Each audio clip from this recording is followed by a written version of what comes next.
संत महात्म्यांचे योगदान कौतुकास्पद असून वारकरी संप्रदायाची पताका 21व्या शतकातही फडकत ठेवण्याचे कार्य आज संत मंडळी करत आहे। त्यांच्या या कार्याचे कौतुक करून सन्मान करण्याचे धार्मिक कार्य येवला येथील कुणाल दराडे फाउंडेशनच्या वतीने गेल्या 4 वर्षापासून सुरू आहे।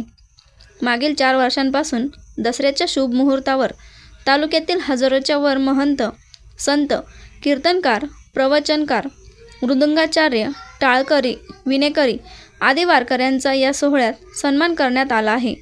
यावर्षी झालेल्या सोहळ्यात आळंदी येथील छोटे माऊली यांनी कुणाल दराडे फाउंडेशनच्या या धार्मिक उपक्रमाचे तोंड भरून कौतुक केले। कृष्ण हरी, गेल्या 4 वर्षापासून कुणाल दराडे फाउंडेशनच्या वतीने संत पूजनाचे आयोजन करण्यात येत आहे।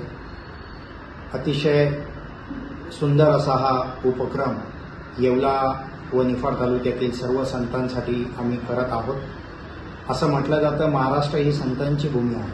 वारकरी संप्रदाय, कीर्तनकार नेहमी समाजाला प्रबोधन करतात, समाजाला दिशा दाखवण्याचं काम करतात। महाराष्ट्राची संस्कृती खऱ्या अर्थाने कोणी जोपासली असेल आणि त्याचं श्रेय जर कोणाला द्यायचं असेल तर ते सर्व हबप व कीर्तनकारांना द्यावं लागेल आणि म्हणून ह्या हेतूने आम्ही संतपूजन करत असतो।